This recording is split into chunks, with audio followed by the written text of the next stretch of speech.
बिहार की सियासत में एक बड़ी जीत और जीत के फौरन बाद एक ट्वीट जो अचानक गायब हो जाता है। आखिर ये माजरा क्या है? चलिए इसे दिलचस्प कहानी की परतें खोलते हैं। तो हुआ ये कि बिहार विधानसभा चुनावों में एनडीए ने एक जबरदस्त जीत हासिल की। सब कुछ ठीक चल रहा था, जश्न का माहौल था, लेकिन तभी इसी जश्न के बीच एक बहुत बड़ा सवाल खड़ा हो गया। और ये सवाल खड़ा हुआ एक अजीब सी घटना से। देखिए हुआ क्या। शाम 5:15 बजे जेडीयू एक पोस्टर डालती है, नीतीश कुमार मुख्यमंत्री थे, हैं और रहेंगे, एकदम क्लियर मैसेज। लेकिन 5:45 बजते बजते, मतलब सिर्फ आधे घंटे में, ये पोस्ट ट्विटर, फेसबुक, इंस्टाग्राम हर जगह से डिलीट हो जाता है। और फिर थोड़ी देर बाद एक नया बहुत ही सेफ सा मैसेज आता है, एनडीए की जीत हुई है। तो जाहिर है इस पूरे घटनाक्रम ने अटकलों का बाजार गर्म कर दिया। तो सवाल यही है कि अगर जीत इतनी पक्की है, इतनी बड़ी है, तो फिर मुख्यमंत्री की कुर्सी को लेकर ये सस्पेंस क्यों बनाया जा रहा है? चलिए इसी गुत्थी को सुलझाने की कोशिश करते हैं और बिहार की सियासत में चल रहे इस खेल को समझते हैं। अब देखिए, इस पूरे पावर गेम को समझने के लिए सबसे पहले हमें आंकड़ों को देखना होगा, क्योंकि राजनीति में सारा खेल तो आखिर में नंबर्स का ही होता है। और इन नतीजों में जो सबसे दिलचस्प बात निकल कर आई है वो ये है कि पहली बार एनडीए गठबंधन में बीजेपी जेडीयू से बड़ी पार्टी बनकर उभरी है। बीजेपी को मिली है 91 सीटें, जबकि जेडीयू को 80। ये बिहार की पॉलिटिक्स में एक बहुत बड़ा शिफ्ट है। हाँ, ये बात सही है कि जेडीयू ने 2020 के मुकाबले अपना प्रदर्शन काफी सुधारा है। देखिए, 2020 में उनके पास 45 सीटें थीं, जो अब बढ़कर 80 हो गईं। मतलब 35 सीटों का जबरदस्त फायदा। वहीं बीजेपी को 9 सीटों का फायदा हुआ है। तो जेडीयू ने फासला तो कम किया है, लेकिन पॉइंट ये है कि रेस में आगे अभी भी बीजेपी ही है। और ये सिर्फ सीटों की बात नहीं है, अगर वोट शेयर को देखें तो वहां भी बीजेपी ही आगे है। बीजेपी का वोट शेयर है 21.14%, जबकि जेडीयू का है 18.9%। तो जेडीयू की इतनी शानदार वापसी के बावजूद नंबर गेम में, चाहे वो सीटों का हो या वोट शेयर का, बाजी बीजेपी के हाथ में है। अब सवाल ये उठता है कि जब गठबंधन में बड़ी पार्टी कोई और हो और चेहरा कोई और, तो क्या होता है? ये सिचुएशन नई नहीं है और इसका एक बहुत ताज़ा उदाहरण हमारे सामने है।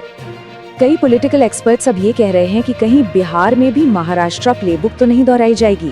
मतलब जो खेल महाराष्ट्र में हुआ, क्या वही बिहार में भी हो सकता है?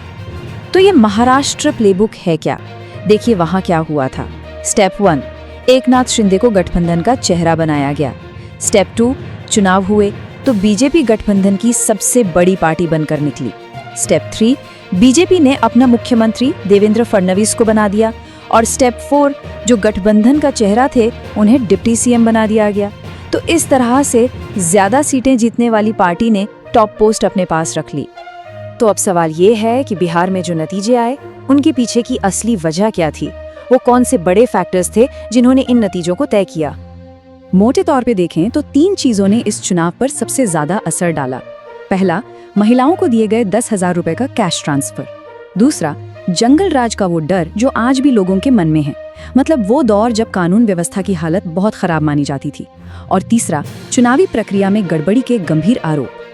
कहा जा रहा है कि करीब 3,000 करोड़ रुपए चुनाव से ठीक पहले 1.5 करोड़ से ज्यादा महिलाओं के बैंक खातों में सीधे ट्रांसफर किए गए।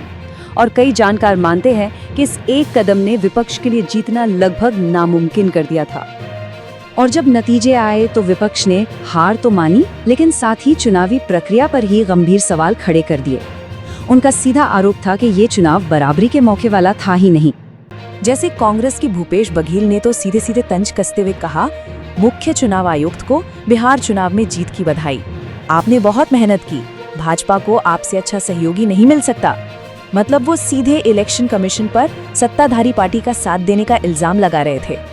सिर्फ कांग्रेस ही नहीं, समाजवादी पार्टी के अखिलेश यादव ने भी कुछ ऐसा ही कहा। उन्होंने कहा, बिहार में जो खेल किया वो बाकी जगह पर अब नहीं हो पाएगा, भाजपा दल नहीं छल है। तो आप देख सकते हैं कि विपक्ष इसे एक साजिश बता रहा था।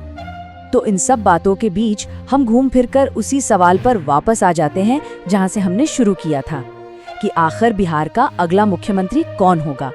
एनडीए जीत तो गई, लेकिन अब उसके सामने एक बड़ी दुविधा है। और ये दुविधा है सत्ता के 2 ध्रुवों के बीच।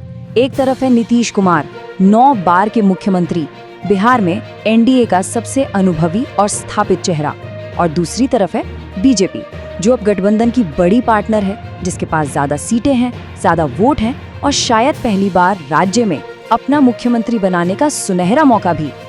दिलचस्प बात यह है कि पूरे चुनाव प्रचार के दौरान बीजेपी ने अपने पत्ते नहीं खोले। अमित शाह से जब पूछा गया तो उन्होंने कहा जीत के बाद विधायक दल नेता का चुनाव करेंगे। मतलब उन्होंने कभी साफ साफ नहीं कहा कि मुख्यमंत्री कौन बनेगा, और हमेशा ये इशारा दिया कि फैसला चुनाव के बाद होगा। और इसी के साथ हम उस सबसे बड़े सवाल पर आकर रुक जाते हैं जो अगले 5 साल के लिए बिहार की सियासत की दिशा तय करेगा। ये जो जनादेश आया है, ये नीतीश कुमार के चेहरे के लिए है या फिर कमल के निशान यानी बीजेपी के लिए?